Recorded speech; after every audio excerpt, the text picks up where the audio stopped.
I know there are obstacles and there's things that we had to grow up into.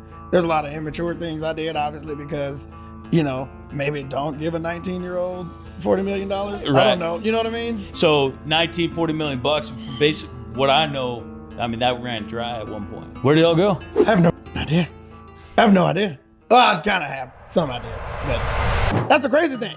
I don't have access to my money. Really? So I had my account, and I had to call my managers to be like, hey, yo, I want to buy this thing. Can you send me some money to my card? And then that's how I got money. I thought that's how it worked. You're asking for permission to use your own stuff. To use my own money. Yeah. So they came and got me when I was 18 years old. Right. So I'm thinking that's just how that works. This must be big business stuff. I didn't know about business back then. So it's like, yeah, this must be how it works. I had no intentions on that being my thing at all. Yeah. So I heard it on a Jennifer Lopez song, and then I was like, I want to try to do that for a whole song, but I don't know what it's called. I went through every preset of every plugin I had, and I came up on Autotune, and I found it. I was like, oh my God, I finally found it on the 6th day. All right, so we got Fahim Najim. Look at you. Ooh, nailing it. Better known as T-Pain. Yeah. Let's go. Let's go indeed. So at what point in your life did you shift your name? Man, pretty early on. I think I was about 14. 14. 14. Yeah. Okay. It definitely wasn't T-Pain. I will say that.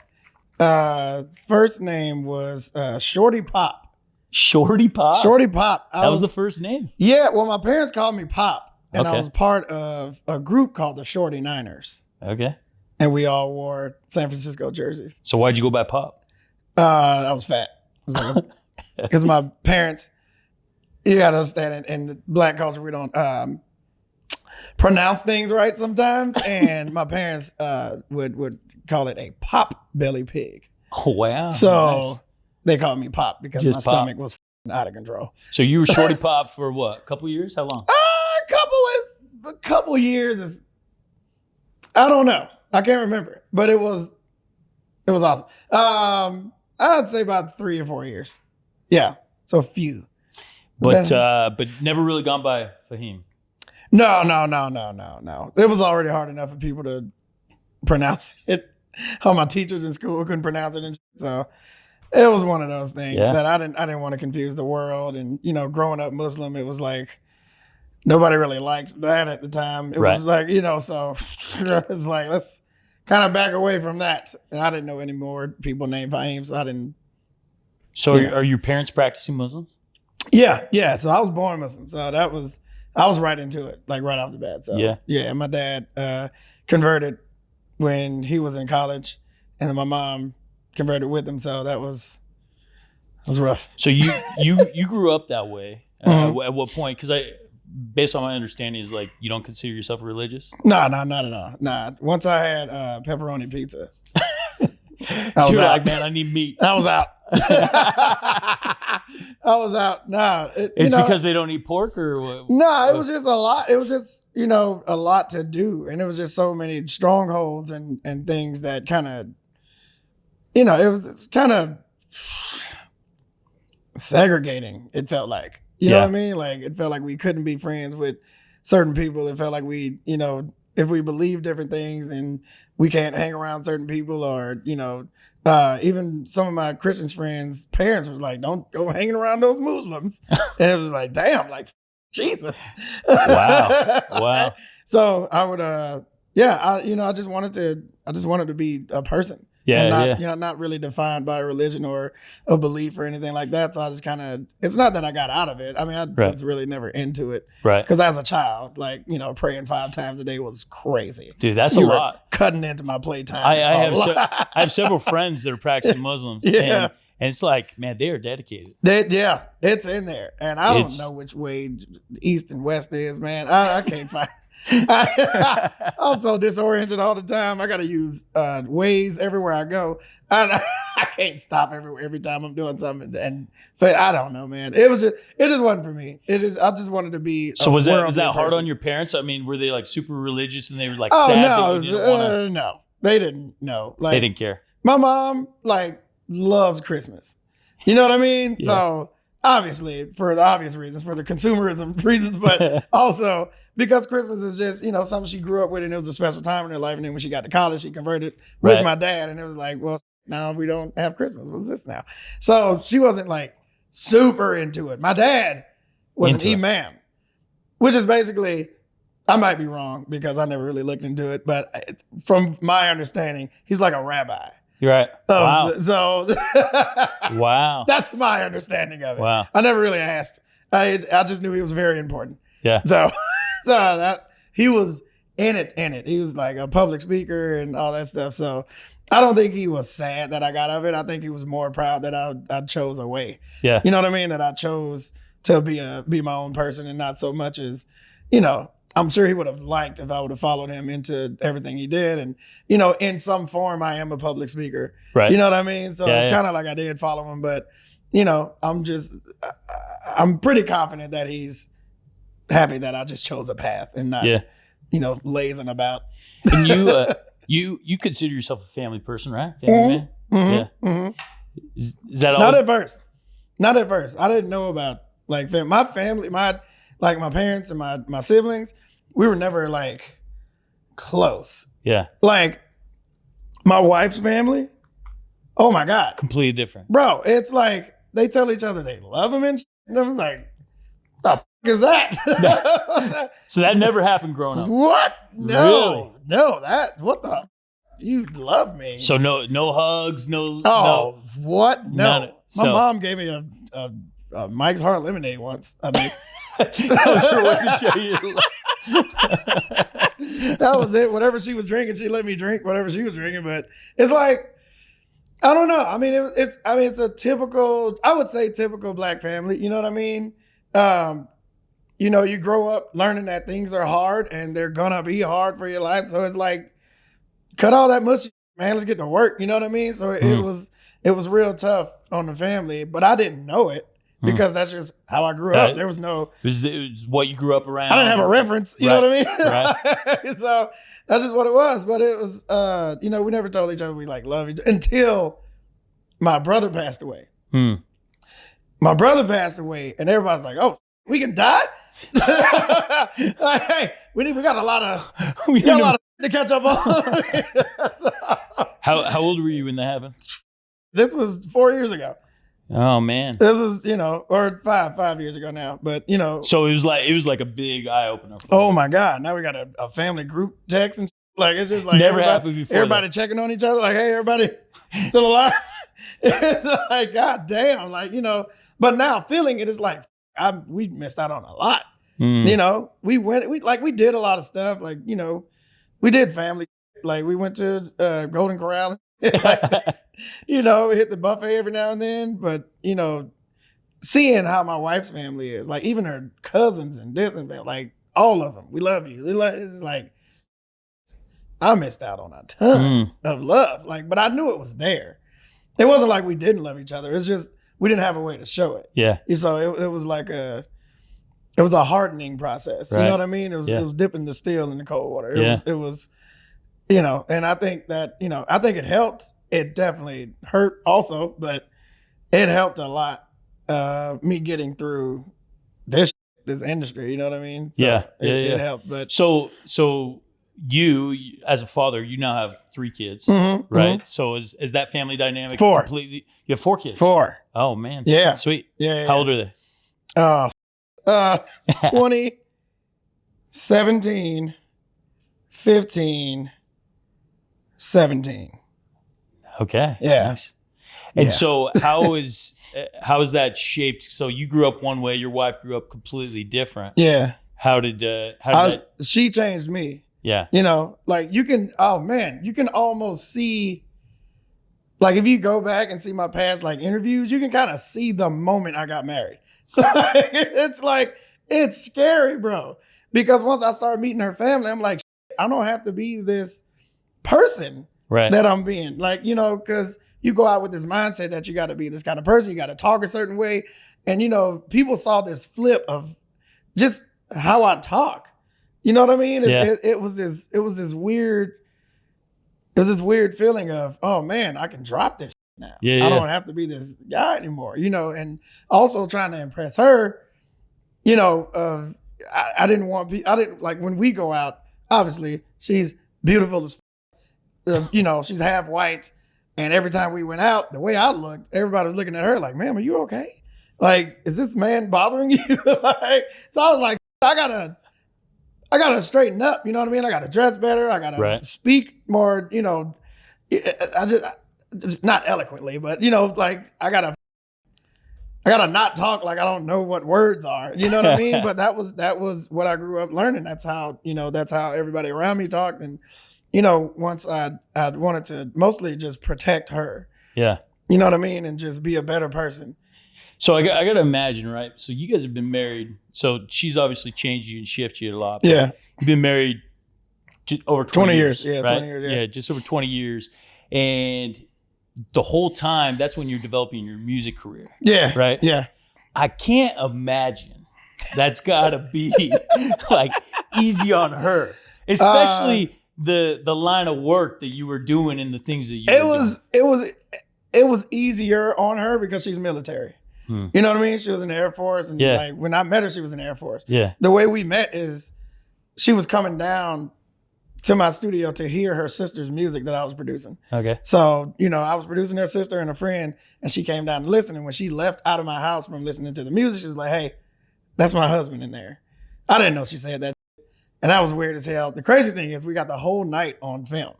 I used to carry around a little JVC High 8. Yes. Yes. Yes. I used to carry around the camcorder at all times I don't know why, I just love technology. You know what I mean? Like, so I'm real big into tech and like that. And people find that weird. I guess I'm I know you had a show for a couple seasons, right? Yeah. That you dove into like different businesses. Yeah, man, I'm really into that. And so, I used to carry around the camcorder all the time.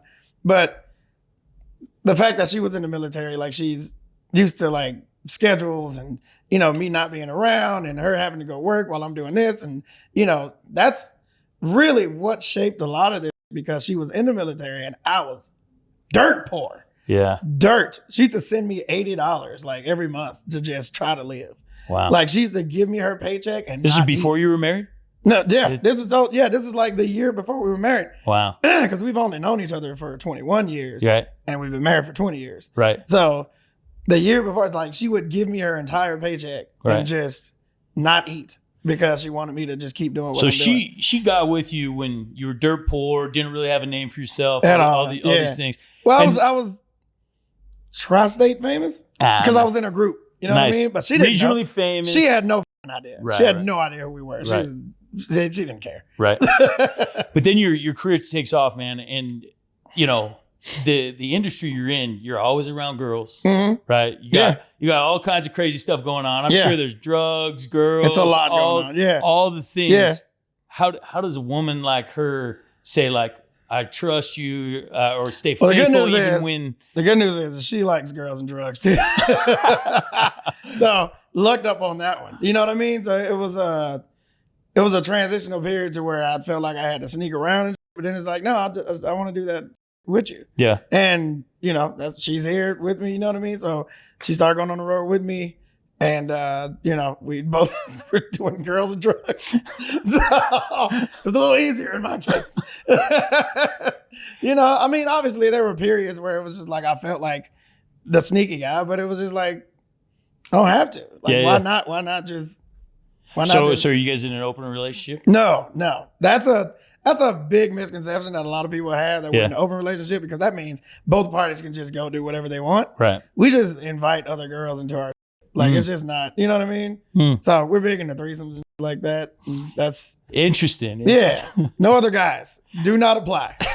No guys. There's no more room for. I got enough of that. It's a lot of tight that need filling. Yeah. Dude, that's mind-boggling to me. So I'm the kind of guy. So I've only ever slept with my wife. That's cool. Yeah. That is great. So it's like, to like understand like behind the window, like, It's cool. That's, you know what? That would have been a game changer for me. God damn it, man. That would have been awesome. Are you a home service business owner struggling to get your time back? Maybe you're feeling like you have to do everything yourself, or maybe you aren't able to break through that certain revenue plateau. You feel like owning your business isn't quite what you thought it would be. Am I right? I understand you more than you know. I've launched many businesses throughout my life, and I was lucky enough to have built multiple businesses that scaled to 2 9-figure exits. But more importantly, I have had even more businesses fail. Why would that be more important? I learned a ton from each venture that I was a part of, each teaching me lessons about how to hire the right people, how to price my product, how to build out proper SOPs, and even building the right culture. These lessons are what led me to being able to sell my most recent business for nearly $200 million. Why am I sharing all this with you? Because I've been in your shoes, feeling the same exact feelings that you are. And if I knew back then what I know now, life might have been a lot easier for me. Unfortunately, I can't travel back in time, but I can help you so that you don't have to. How? I package everything that I learned into over 150 videos all about my wins and mistakes that I've made in business over the years. And I want to give you access to these videos, but it's so much more than just a bunch of videos. I've created a community of home professionals just like you, where people interact and share ideas with each other. Plus, we host live calls every single week where you get direct access to people like myself and my business partners that were a part of these different ventures, who are experts in marketing, operations, software, and even more. All you have to do is book a free call with one of our team members to see if this would be a good fit for you. That way, I can help you take your business to the next level, making you a next level home pro. Speaking of which, is there anything like in that regard that you regret? Like, I mean, are you happy with the way that life's gone? In which part? Just family, relationships. Is there a struggle at any point there? I mean, there's always going to be struggle, but I don't think there's any regrets. I think I would do it pretty much exactly the same. You know what I mean? If I could make it hurt her less, then absolutely. Yeah, for sure. Like, you know, because like even her here now, like my baby mom is like a couple rooms down. Like, you know what I mean? Like we're all cool. We're all still together. You know what I mean? It's still, we still chill. Like, I was at sound check yesterday, and my wife and my baby moms was at dinner, just chilling. You know what I mean? Like, so it's like I know there are obstacles and there's things that we had to grow up into. Right. There's a lot of immature things I did, obviously, because, you know, maybe don't give a 19-year-old $40 million. Right. I don't know. You know what I mean? But so at what point did you make $40 million? I was 19 years old. You all that came all at once. Yeah. Like how was that all paid out? Publishing. It was a lot of publishing. So like big bonuses, big sign-on type stuff? Yeah, so they knew they were going to obviously recoup super fast. So they just, I asked for the top. I just shot for the moon, and they were like, okay, cool. And I was like, oh, I should ask for more then. So that was all when you were 19? Yeah. Okay. Yeah. So $40 million, and from basic what I know, I mean, that ran dry at one point. I ran dry in 9 years. It took me 9 years to get rid of all that. Burn through all that. I had no idea. So what year was this that you ran out? This was 2014. 2014. It's gone. Yeah, 2014. I was like, where did it all go? I have no idea. Well, I kind of have some ideas, but you know, we're in some court cases about that right now. Who's managing your money at this time? One of my managers. Yeah. He's no longer with you? No.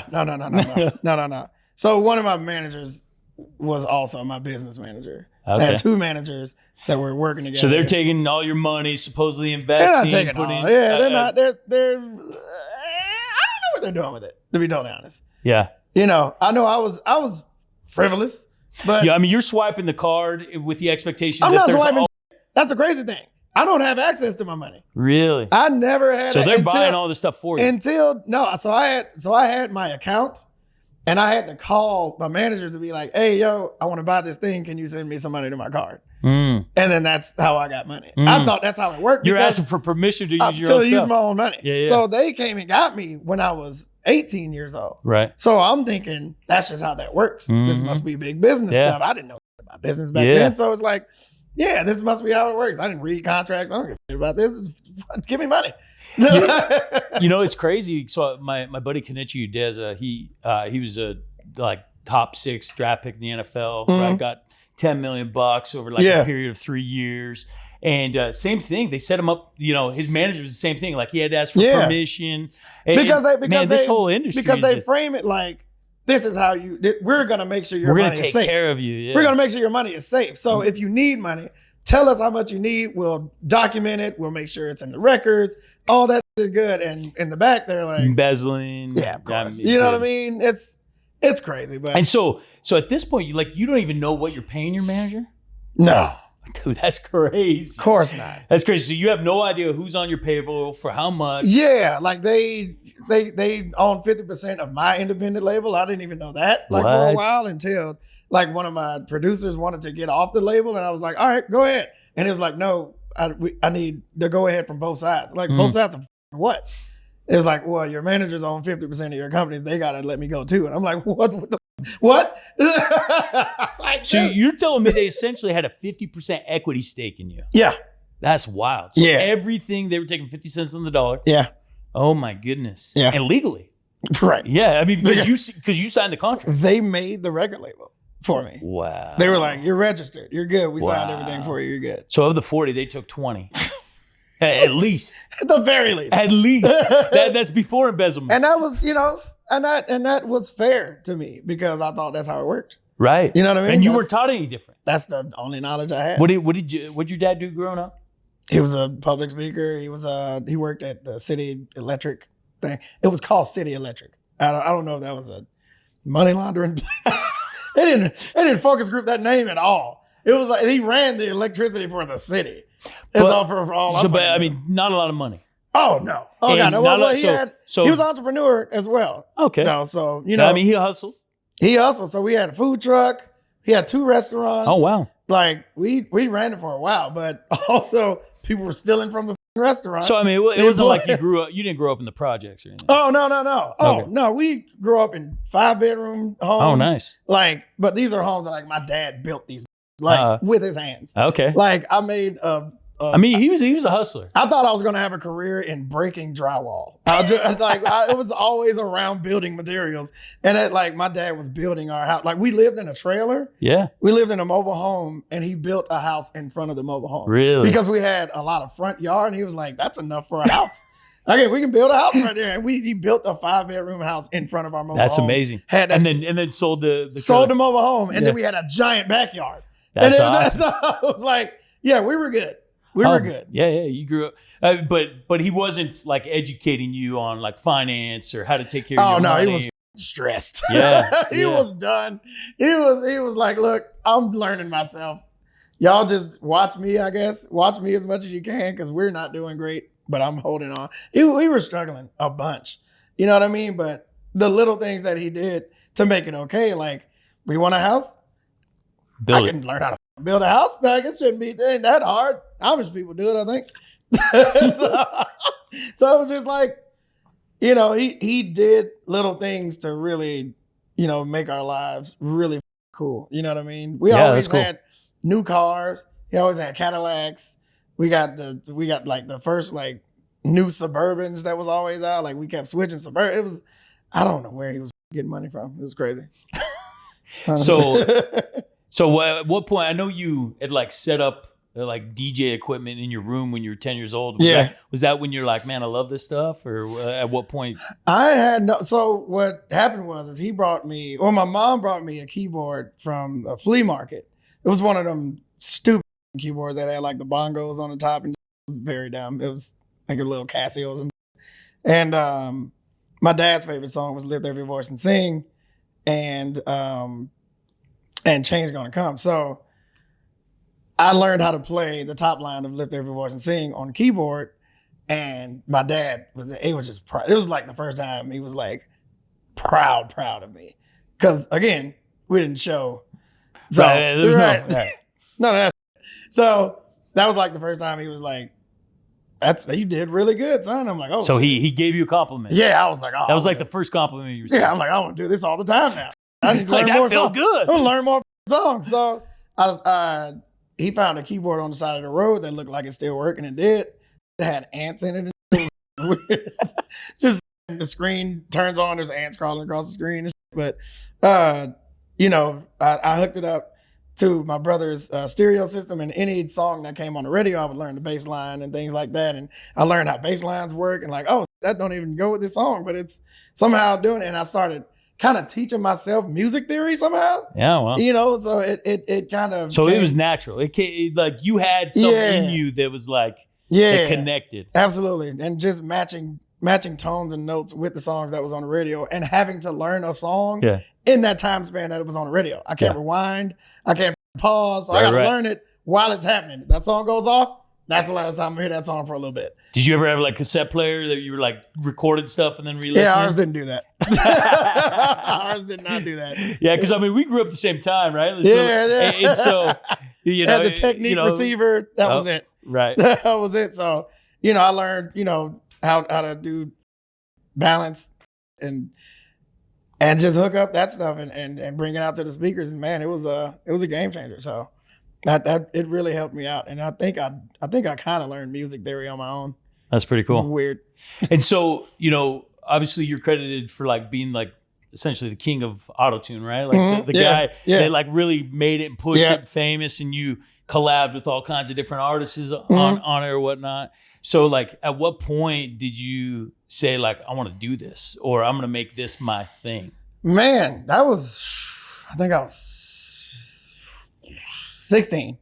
Oh, really? 16, because I that's when you like found out. That's when I dove into it. I was doing it again at 10, and like my dad started buying me equipment when I was 11. Yeah. You know what I mean? Because he was like, "Oh, you might be good at this shit." Right. Like, you know what I mean? So when I was 10, I would go to a friend's house. Daryl Johnson, he was like the only person in the neighborhood with a studio.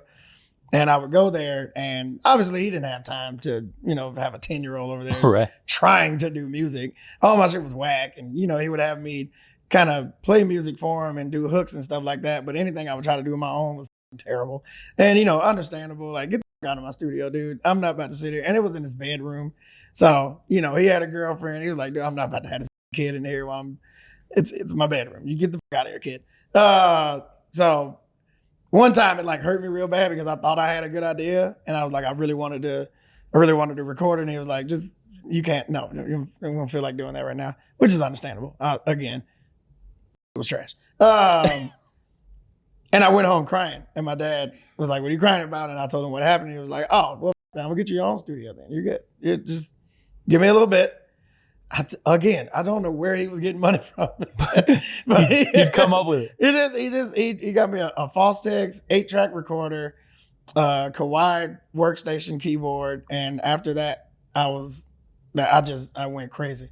You know what I mean? I got one of them old Bob Barker microphones, right? And I just recorded every day, just back to back, nonstop. I learned how to work that in like 2 days. And I was just on it, man. And my dad knew a lot of people in the music industry.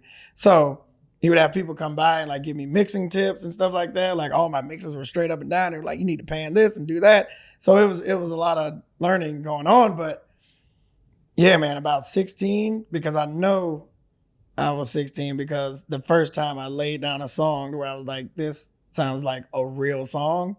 The first line was, I ain't nothing but 16. And that's the only part I remember that. But I do know that was the moment I was like, this sounds like a real song. So, and that was an Autotune? No. That wasn't Autotune? No. Autotune came... at what point? Man, that was... Oh my God. That was probably 2003 or 4. And so you were, what, 19 at that point? 20? 19, 20 at that point? What time is it?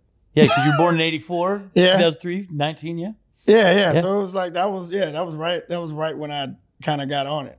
Okay. Yeah. Was there like a specific decision? Had you already signed your record label at this point? No. Okay. No. And was there a decision that like, I'm going to own this, this is going to be my thing? Or was it just worked? And I was like, this sounds cool. I had no intentions on that being my thing at all. Yeah. I just wanted to hear it because I heard it on a Jennifer Lopez song. Okay. And once I heard that, it was on one of those mix CDs, those legal mix CDs, the now that's what I call music CDs. It was on one of those. It was If You Had My Love. I love the Now CDs, dude. My God. Those were it back then. Man, and the crazy circle to that is that's where I got Autotune from, and I ended up on 3 of those. Really? Like, you know what I mean? Yeah, that's cool. So I heard it on a Jennifer Lopez song, and then I just went on a search for it. I was like, I don't know what that is called, but I want to do that. Because she only did it for like 2 seconds. And I was like, I want to try to do that for a whole song, but I don't know what it's called. I got a bunch of cracked DVDs from my friends of plugins and stuff, and I just kept going through. I went through every plugin and every preset of every plugin. That took me 6 days to go through all this to find it, because these are writable DVDs. Right. There's a lot of data on these at that time. Right. Like, you know what I mean? Not a gig, but it felt like it. You know what I mean? Yeah. So a lot of data to go through, and presets are 2 kilobytes. Like I went through every preset of every plugin I have, and I came up on Autotune and I found it. I was like, oh my God, I finally found it on the 6th day. And was it love at first sight? You're like, oh, absolutely. I was it. ready to use it the second. Oh my God. Like, I got right on it. I redid a Blackstreet song because Teddy Riley was using the talk box, and I thought that was pretty much what it was, but it wasn't that. It was just Autotune, man. And to find out that it had been available since 1997, I was like, oh, I've missed the train on this.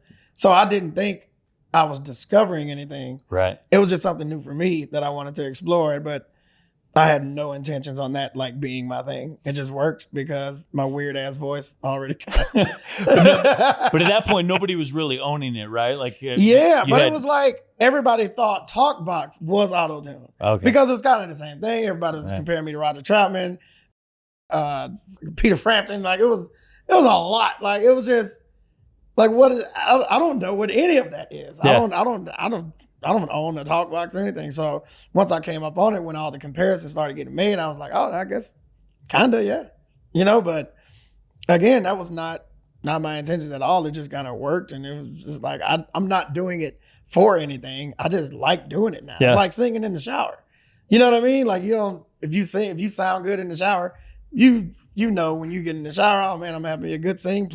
You put on some music now. Maybe you weren't doing it with music before, but now you put on music, and so you can sing in the shower because I sound really good in here. And now that's your thing. That's your happy time in the morning. So when I found Autotune, I was like, man, I like how this sounds. I want to keep doing it because I like how it sounds. Not because I think it's going to sell or it's going to make some hits or anything like that. I just like how this sounds so much. And that's where everybody else got caught up in it too. Right. Because they started doing it. It was like, hey, what's that T-Pain be using? And then the engineer would put it on the studio and they're like, oh, that sounds good. Let's do this. Let's do it. We need to do a song like this. Wait, let hit record. Let me see what I can. And then they get caught up in it and they keep doing it.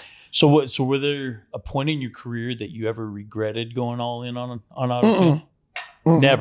Never felt, because I read some things. I don't know. You can tell me whether they're true or not. Was like after what's his name? Jay-Z came out. Yeah. Right. Jay-Z came out and he did the Death of Autotune song or whatnot. Yeah. No, I didn't regret it. And did that hurt you when he called you out? Financially, hell yeah. If Jay-Z said something, that's it. Right. You know what I mean? If he says stop wearing this brand of clothes, nobody's wearing that brand of clothes anymore. Yeah. And you know what I mean? So if Jay-Z came out and said anything, you know what I mean? That's, I don't know. I'm not saying he did it intentionally or anything like that, but. I mean, he called you out by name. He said y'all T-Paining too much. So which means he was talking about other people doing what I'm doing too much. So I understood that part, but it was like, nobody's making it that far. Right. You know what I mean? Nobody's making it that far into the song. So it's like, everybody got the message. The name of the song is Death of Autotune.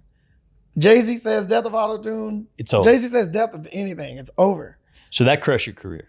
It crushed it. And here's the really messed up part. Right before he dropped that song, I was on so many songs on the radio. Me and my managers decided like, yo, we need to take a break. You need to stop doing features. You need to stop putting out music. You're on too much. There's just too much T-Pain out there. Too much T-Pain out there. And we're like, you know what? Let's stop. And I was going at such a pace to where it was just continuous T-Pain all the time. And then we decided to stop, and then there was no T-Pain for a while. And then Death of Jay-Z. So it's basically like. So it looked like he stopped you from. You know what I mean? So That was the worst part of it. But regrets? No regret there? No, not at all. So not at all. I mean, was there, because clearly you have an incredible voice. You know, I watched all your Masked Singer. Yeah. I mean, and man, the range of your vocals on all variety of music was impressive. Thank you, impressive to say the least, right? And so, was there any regret that like you never pursued that? No. I mean, because I would have just been another singer. Yeah. You know what I mean? I would have been another voice in the ocean. So your brand, you love the right. You know what I mean? That's why I don't regret it, because it set me apart. Like, you know what I mean? That's you know, I like that. So no regrets, but do you wish that more people knew about how incredible of a vocalist you are? It would have been regardless. They would have found something bad. You know what I mean? They don't care. They don't really care. It's the fact that I was distinguishable. You know what I mean? Yeah. I think that's what matters the most to me, because even if I would have came out with my voice and sang songs and like that, they would have found something to not like. Yeah, there's always going to be a hater. They'll find something to not like about me. Like, I love the fact that you owned a brand, right? Like, because I think anybody that goes and does anything incredible, they do something that's distinguishable, for sure, recognizable. Absolutely. And, you know, I mean, let's talk about Donald Trump, right? Yeah. The most ridiculous hairdo, of course, in the world. And he's the only one that got it. But he's the only one that got it, and he's stuck to it, man. Right. He's not gonna stop. He's not gonna stop. And he knows, because he knows, he's like, this is my brand. This is what I gotta do. Brand. Absolutely. Right? Regardless of what happens to it, he can lose some of it. He's gonna keep it exactly how it is. Right. That's just you gotta know what your brand is. Yeah. And he probably hates his hair. Oh, he probably hates it. And probably his orange skin, man. He probably hates both of those things. He hates all that, but he's like, the people like this, man. I gotta keep doing it. So I mean, look, man. You know, people are gonna hate you for something, especially if you're successful. That's always the case, and I've learned that from being successful, and then I've learned that from not being successful, then being successful, and then not successful again, and then successful again. You get to see these patterns, like when you succeed and fail within one career, you get to see where people's parameters are. You get to see, like, if I'm down, everybody's so cool. Yeah. Everybody's chilling. They're like, all right, you're one of us now. And then you get successful again. It's like, what makes you so good at everything? Like, it's just like, wait, what? I was just one of you. And they're like, nope, you got money now again. So now. Yeah.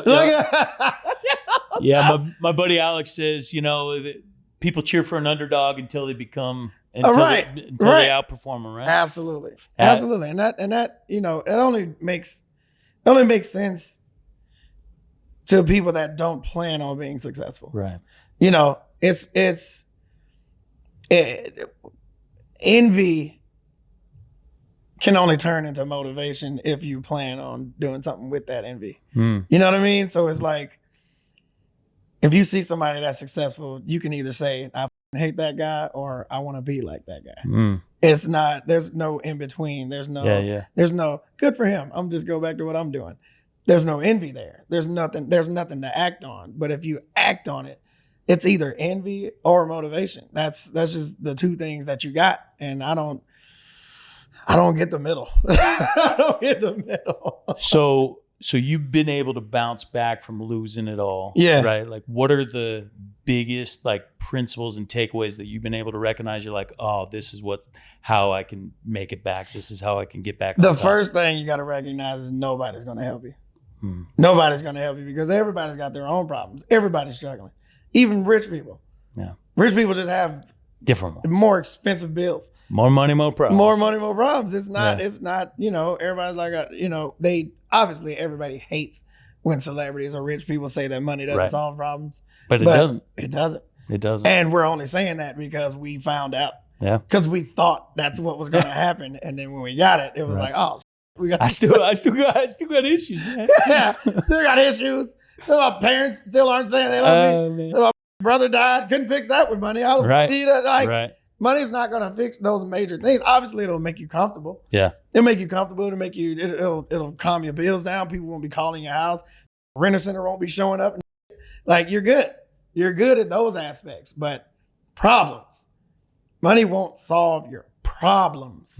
Money will solve your financial issues, right? But they won't solve your problems. Absolutely. That's the major thing that people need to figure out. And we're only saying it. We're not trying to keep anybody from getting money. Just absolutely go get money. Please be rich. Yes. We want everybody to be rich. Absolutely. Be rich. But when you get there, do not think that your life is just going to be great. And I wish I would have had somebody tell me that. Nobody told me that. It was just like, bro, you get money, it's going to be cars, clothes, jewelry, everything's going to be fine. You're going to be set. That's the whole thing, set for life. Everybody says that. I'm going to be set for life. Oh boy. In for a rude surprise. Oh man. my rude God, awakening. Bro. Yeah. I can set you on fire right now and you'll be flame retarded for the rest of your life in the next 5 minutes. That's the rest of your life. There's nothing that prepares us for, obviously the unknown is a scary place. For sure. And this is an unknown place, but there's been so much exposure and there's been exposure of the good parts of what we do. Yeah. So people think that's the whole thing.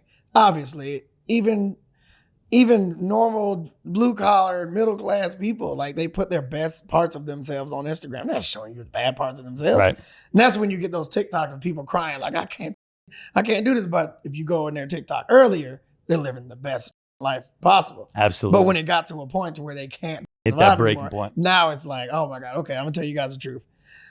I hate my life. It's just like, you got to look at all the shit, man. You can't look at the right now. You got to look at everything around, the time. And it hurts to say, but sometimes it sucks. It's even last night. Oh my God, man. I got on stage last night. It was packed out. So many people. Even the club was like, this is the most people we've had in here. We had to open an extra area just to let more people in, And when I got off stage, everybody cleared out. It was empty. I mean, the club was empty. And my wife was like, all those people were here for you. And I'm like, yeah, but now they're gone. Just empty. Just empty. Right. And now I get to go to sleep. Like, I just provided up to a night of 4 a.m. for entertainment for these people. And now I just get to go back in my room and just back to yourself, play Call of Duty and whatever your problems are. I just play Call of Duty and I got to call my mom in the morning. Like, now it's over. Yeah. That's it. Yeah. Back to work. Like, that's not the culmination never is really fulfilling. Yeah. It's always just like, I had a great time performing. I love performing. That's like one of my favorite parts of the whole career is just like having a party with people. But when you have a party with people, you get to mingle, you get to talk, and you get to meet new people. And like that, it's just like, nope, T-Pain, give me what I need. And then I'm going to go enjoy the rest of my life. And you go back to this huge empty room, it's just like, man, all those people came for me and now they're gone. Well, Payne, dude, I appreciate your time. Appreciate the words of wisdom and just sharing the stories. And wisdom is a strong word. I mean, just the truth and the vulnerability of the ups and downs. I mean, what last words of encouragement would you give to the entrepreneur that's trying to make it out there right now? Talk. Speak. Say the weird thing. Just do it. Just go. You know what? When you did ask me about regrets, that is a regret. Not talking, not saying what I was actually thinking.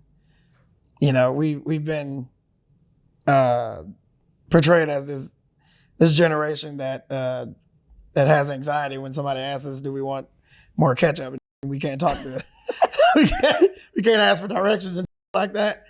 It's talk. Say what you feel. Say it. Say it out loud. Even if it's to yourself. Say it.